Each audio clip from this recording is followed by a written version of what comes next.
کاش میں مہدی دوراں کا زمانہ دیکھوں، کاش میں مہدی۔ بسم اللہ الرحمن الرحیم۔ اللہم صلی علی محمد وآل محمد وعجل فرجہم۔ السلام علیکم ورحمۃ اللہ وبرکاتہ۔ یا علی مدد علیہ السلام۔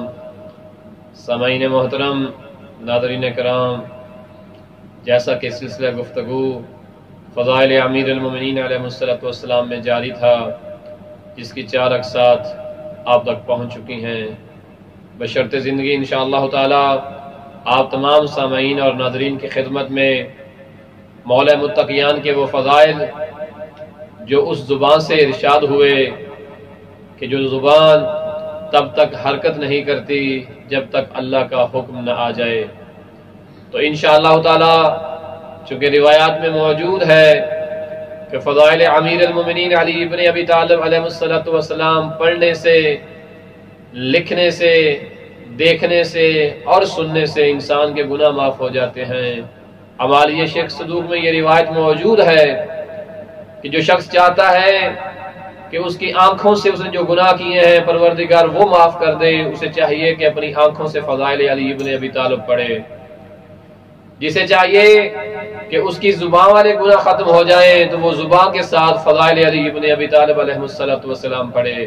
جو چاہتا ہے کہ اس کے کان کے کیے ہوئے گناہ پروردگار معاف کر دے تو وہ کانوں سے فضائل علی ابن ابی طالب علیہ السلام سنیں۔ اور ایسے ہی اگر انسان اپنے ہاتھوں کے گناہ معاف کروانا چاہتا ہے تو اپنے ہاتھوں سے فضائل علی ابن ابی طالب علیہ السلام جو ہے وہ لکھے۔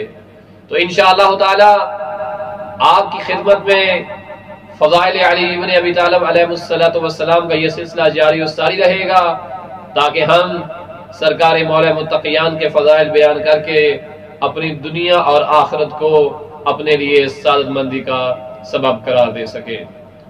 جناب عبداللہ ابن مسعود سے یہ روایت ہے اور یہ کتاب احقاق الحق میں موجود ہے کہ رسول خدا صلی اللہ علیہ وآلہ وسلم نے ارشاد فرمایا کہ علی ابن ابی طالب باب الدین، من دخل فیہ کان مؤمنا ومن خرج منہ کان کافرا۔ جناب عبداللہ ابن مسعود فرماتے ہیں کہ رسول خدا صلی اللہ علیہ وآلہ وسلم نے ارشاد فرمایا کہ علی ابن ابی طالب علیہ السلام دین کا دروازہ ہیں، جو اس میں داخل ہوگا وہ مومن ہوگا، جو اس دروازے سے خارج ہوگا وہ کافر ہوگا۔ تو پتہ چلا نبی کریم صلی اللہ علیہ وآلہ وسلم نے لوگوں کو یہ بتا دیا کہ اگر میرے بعد مومن اور کافر میں پہچان کرنی ہو تو لوگوں میں یہ دیکھ لینا کون کون علی کے دروازے پہ آ رہا ہے اور کون کون علی کے دروازے کی توہین کر رہا ہے، علی کے دروازے سے نکل رہا ہے۔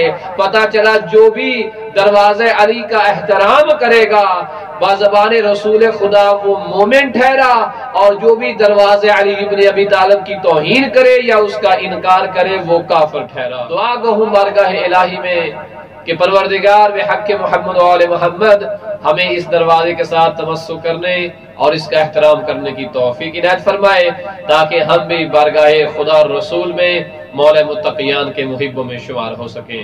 والسلام علیکم ورحمۃ اللہ وبرکاتہ۔